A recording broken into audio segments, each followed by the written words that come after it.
अस्सलाम वालेकुम। उम्मीद है आप सब खैरियत से होंगे। सैयद मुर्तज़ा मुखातिब है। ये जी रूल्स एंड रेगुलेशंस हैं नेशनल हैंड क्रिकेट चैम्पियनशिप के, और इस पर हम जनाब बात करते हैं। मैं ज़रा इनको ओपन कर लेता हूँ। तो ओपन करने की क्या ज़रूरत है?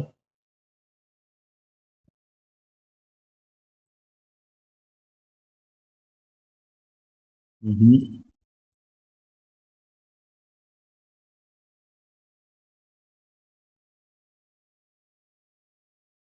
वैस वही हैं इनकी चैट में ये पेश कर देते हैं। चलें, अब मैं इसको स्क्रीन में डिस्प्ले भी हो रहा हूँ। अगर यहाँ भी हो रहे हैं। अच्छा जी, रूल्स में कुछ इस तरह है कि जो वन है वो है टीम कंपोजिशन। टीम कंपोजिशन मतलब टीम, कितनी टीमें हैं और कितने कितने प्लेयर्स होंगे, ये होता है, इसका टाइटल है टीम कंपोजिशन। ठीक है। 1.1 है जी, इस टूर्नामेंट में 8 टीम्स पार्टिसिपेट कर रही हैं। 1.2 ये है कि हर टीम में मैक्सिमम 12 और मिनिमम 10 प्लेयर्स हैं। ठीक है। अच्छा, और 1.3 ये है कि एक मैच के लिए 6 प्लेयर्स होंगे। 6 प्लेइंग में आपके प्लेयर्स होंगे और 2 रिजर्व्स होंगे। Maximum 2 reserve. आप चाहें तो आप एक रिजर्व भी लेके जा सकते हैं, और आप चाहें तो कोई भी रिजर्व आप ना लेकर जाएं, ये आप पर है। ठीक है। और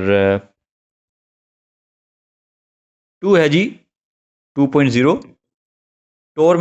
टूर्नामेंट फॉर्मेट। ठीक है। 2.1 है कि 10 विकेटें, 12 ओवर्स और 40 सेकंड्स का जो फॉर्मेट है वो अप्लाई किया जाएगा। ठीक है। अब है जी 3.0 बैटिंग और बॉलिंग रूल्स। 3.1 है कि हर बैटर 2 बार बल्लेबाजी कर सकता है। फर्ज करो अब एक बैटर है वो आउट हुआ है। ठीक है। और आप दूसरी मरतबा भी उसको आप उसकी दूसरी बैटिंग के लिए फ़ौरन भेज सकते हैं। ठीक है। ऐसा नहीं है कि आपको थोड़ा वेट करना पड़ेगा फिर आप भेजेंगे, ऐसा नहीं है। आप एक प्लेयर भी आउट हुआ है फर्स्ट इनिंग में, वो दूसरी इनिंग भी साथ ही शुरू कर सकता है, कोई मसला नहीं है। नेक्स्ट जी बॉलिंग रूल। बॉलिंग रूल ये है कि हर बॉलर मैक्सिमम 2 ओवर करेगा। ठीक है। ये जहन में आ गया। अब जो 2 बॉलर्स होंगे ना, हर बॉलर तो मैक्सिमम 2 ओवर करेगा, लेकिन उनमें से जो 2 बॉलर्स ऐसे होंगे जिनको आप 3 ओवर्स दे सकते हैं। ठीक है। 2 बॉलर्स होंगे वो जो 3-3 ओवर कर सकते हैं, वो पावर प्ले का यूज़ करेंगे। आप देखें 3-3, मतलब ये आप पे है कि आप पावर प्ले का यूज़ करें ना करें। ठीक है। फिर आप किसी को 2 ओवर दें, 1 ओवर दें, लेकिन एक हद है कि आपने 2 ओवर्स ही करवाने हैं। ठीक है।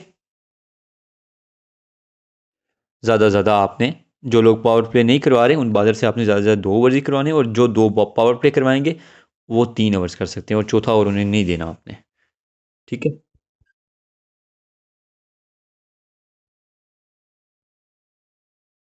अब है जी कैप्टन जो है वो 20 मिनट पहले, जो रूम लिंक का टाइम है, जिस टाइम पे लिंक आएगा उससे 20 मिनट पहले आपने जो अपनी प्लेइंग लिस्ट है वो कैप्टन्स ग्रुप में भेजनी है। ठीक है।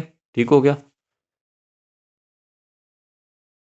रूम जो है वो मैच की जो टाइमिंग है उससे 15 मिनट पहले क्रिएट किया जाएगा। ठीक है। फर्ज करो अगर मैच की टाइमिंग 5 बजे है तो 4:45 पर जो है वो लिंक क्रिएट किया जाएगा। अब बात करते हैं रूम रिक्रिएशन, मतलब रूम को दोबारा क्रिएट कैसे और कब किया जाएगा, क्या सिचुएशन होगी उसमें। यह है कि अगर प्लेयर एक इशू फेस करता है रूम को ज्वाइन करते हुए, तो जो सामने वाला कैप्टन है अगर उस पर एग्री करता है तो वो रूम बन सकता है। अब एक प्लेयर नहीं, अब यहाँ पे मिसाल दी गई है। फ़र्ज़ करो कि एक टीम के 3 प्लेयर्स, दूसरी टीम के 4 प्लेयर्स। ठीक है। एक मिसाल है, मतलब कोई, आप देखें 3 प्लेयर्स है तो ये एक हाफ हो गया ना, मतलब 50% टीम उनकी ज्वाइन नहीं कर पा रही। ठीक है। तो इसलिए फिर इस चीज़ को ये किया गया है कि अगर दोनों टीम्स की तरफ से इशू आता है, एक टीम के 3 हैं दूसरी टीम के 4 हैं, या दूसरी टीम के 4 हैं, 3 हैं, 5 हैं, जो भी हैं, अगर दोनों टीम्स की तरफ से इशू आता है तो फिर किसी से पूछने की ज़रूरत नहीं है, फिर जो है वो रूम क्रिएट कर दिया जाएगा।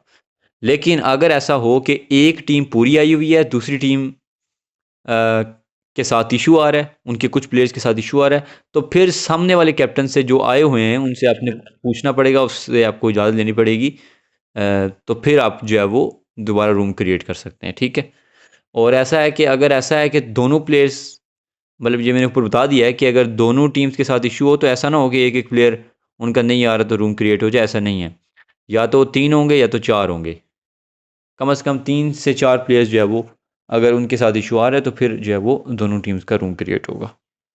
ठीक है, बाकी।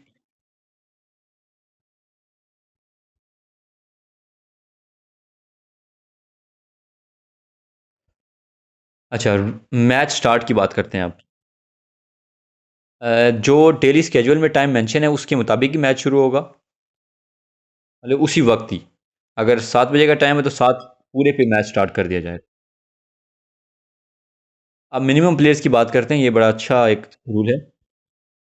अगर एक टीम के पास सिर्फ 5 प्लेयर्स हैं तो वो मैच खेल सकती है। उसमें उसको नुकसान ये होगा कि उसको अपनी एक विकेट जो है वो गिफ्ट करनी पड़ेगी, लेकिन वो बॉलिंग अच्छे तरीके से यूटिलाइज कर सकते हैं। 2 प्लेयर्स को वो 3-3 ओवर दें, बाकी जो उनके 3 प्लेयर्स बचे हैं उनको 2-2 ओवर दे दें, तो 12 ओवर्स जो है वो कंप्लीट हो सकते हैं 5 प्लेयर्स के साथ। और 5 विकेटें, जो विकेटें हैं वो कंप्लीट नहीं हो सकती, इसलिए फिर उनको एक विकेट गिफ्ट करनी पड़ेगी।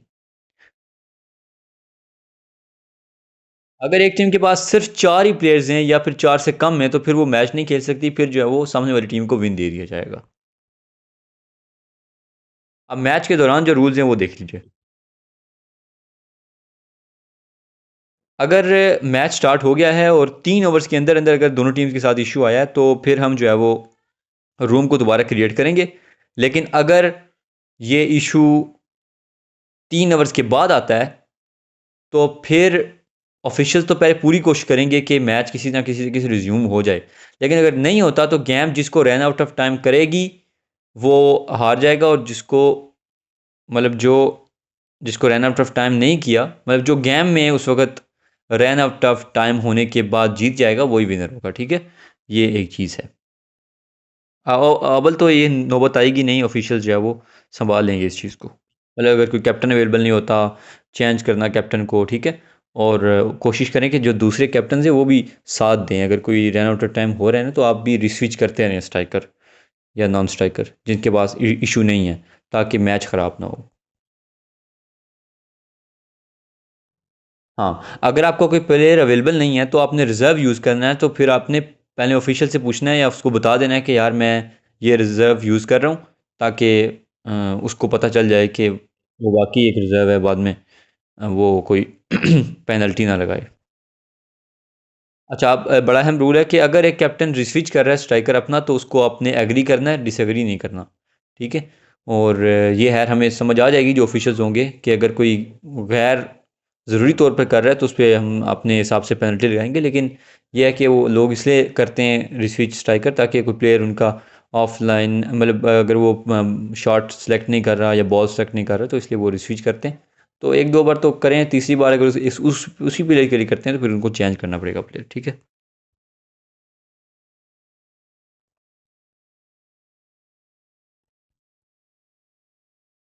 अब जो प्लेयर आइडेंटिफिकेशन का रूल है उसमें यह है कि जो मर्जी नाम हो आपका, ठीक है। लेकिन ऐसा है कि प्लेइंग लिस्ट जब आप भेजेंगे ना तो आपने अपने प्लेयर का डिस्प्ले नेम लिख के देना है, रियल नेम और डिस्प्ले नेम जो भी, अगर वो मुख्तलिफ है नाम से। खास करें मेरा नाम सैयद मुर्तज़ा गिलानी है तो आप, और मेरे आईडी का नाम जो है वो, मतलब जो डिस्प्ले नेम है वो मैंने कुछ और लगा हुआ है, जैसे टाइगर लिख रखा हुआ है मैंने, तो आपने साथ मेंशन करना है कि डिस्प्ले नेम इसका ये है, ठीक है। और अगर एक वही नाम है, रियल नाम ही उसका डिस्प्ले नेम है, तो फिर वो बताने की ज़रूरत नहीं है, ठीक है। और एक ही आईडी से एक ही डिस्प्ले नेम के साथ जो है वो पूरा टूर्नामेंट खेलेगा एक प्लेयर, तो अपने प्लेयर्स को बता दीजिएगा कि वो एक नाम जो है वो मुस्तकिल तौर पर अभी रख लें इस टूर्नामेंट के लिए।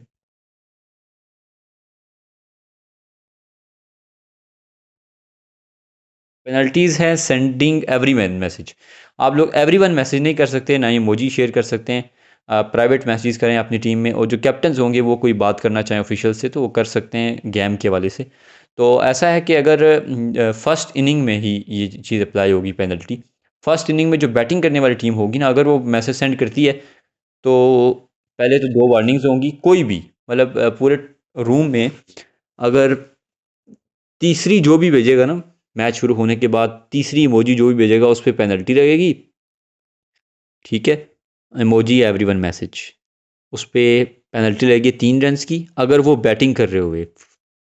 पहला इनिंग भी पहली होनी चाहिए और बैटिंग करने वाली टीम होनी चाहिए, क्योंकि उन पे पेनल्टी लगेगी उनके स्कोर में। फ़र्ज़ करो वो जितना भी टोटल देंगे 195 92 96 का, उनमें से 3 रन्स कम हो जाएंगे, ठीक है, तो फिर अगली टीम जो है वो थोड़ा उससे उनको कम टोटल मिलेगा। ज़ाहिर है 195 अगर किया है तो 3 रन की पेनल्टी लगी तो 192 होगा, 193 चेज़ करना पड़ेगा उन लोगों को, दूसरी टीम को। लेकिन अगर पहली इनिंग में बॉलिंग करने वाली टीम या दूसरी इनिंग में बैटिंग और बॉलिंग करने वाली दोनों टीम, बेशक उनमें से कोई अगर पेनल्टी मतलब ये इमोजी सेंड करता है या एवरीवन मैसेज करता है, तो फिर उस पर मैच के अंदर पेनल्टी नहीं लगेगी। फिर उसको हम जो है वो नेट रन रेट में से -0.1 उसका नेट रन रेट काटेंगे एक इमोजी पर, ठीक है। तो ये सीन है, क्योंकि उनका हम रन तो माइनस नहीं कर सकते ना, जो बॉलिंग करने वाली टीम है, और जो चेजिंग करने वाली टीम है उसका भी नहीं माइनस कर सकते हम।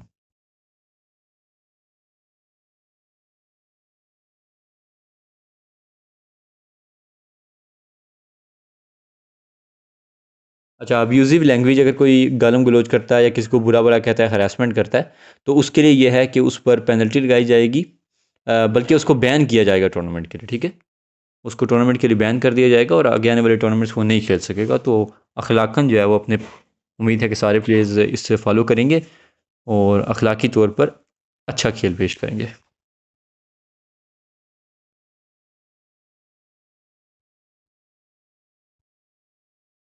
अच्छा, जो रूल वायलेशंस होते हैं, मतलब मैच के दौरान फ़र्ज़ करो अगर आपने किसी कैप्टन ने ऐसा किया कि एक बॉलर को जो है वो चौथा ओवर दे दिया, या तीसरे बॉलर को तीसरे बॉलर को तीसरा ओवर दे दिया, ठीक है, तो फिर उस पे जो पेनल्टी लगेगी वो ऑफिशियल अपनी मर्ज़ी से कोई लगाएगा, जो उसको उस टाइम पर बेहतर लगेगा वो पेनल्टी लगाएगा वो, ठीक है। तो वो नेट रन रेट में से भी हो सकती है या फिर वो वहाँ मैच से भी हो सकती है, ठीक है। वो ये ऑफिशियल पर है, तो इसलिए आप लोगों ने ये चीज़ का इस चीज़ का ध्यान रखना है कि कोई आपने उस तरह से नहीं करना। अगर आपने किसी को स्ट्राइक पर भेजा हो या नॉन स्ट्राइक पर भेजा हो, तीसरी बार ना भेज दें, ठीक है। ये ध्यान से रखना है आपने।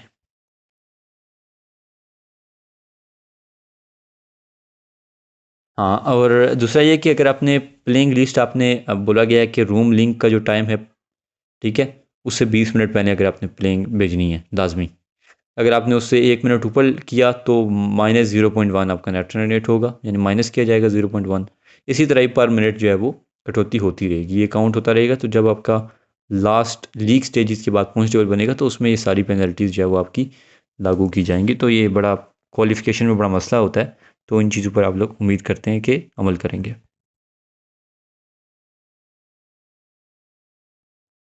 हाँ, अमेंडमेंट अथॉरिटी है कि कमेटी के पास ये राइट्स हैं कि वो रूल को चेंज कर सकती है, अपडेट कर सकती है, मॉडिफाई कर सकती है, ठीक है। और ड्यूरिंग द टूर्नामेंट के दौरान भी, ठीक है। और जब भी वो चेंजिंग करेगी या मॉडिफिकेशन करेगी तो प्लेयर्स को, कैप्टन्स को जो है वो आगाह करेगी, ठीक है। तो ये रूल्स एंड रेगुलेशंस हैं, उम्मीद है आप लोगों को समझ आ गए होंगे। तो सारे रूल्स जो हैं आप लोगों को तफसील से बता दिए। फिर भी कोई क्वेश्चन हो, कोई क्वेरी हो, तो आप लोग जो है वो पूछ सकते हैं।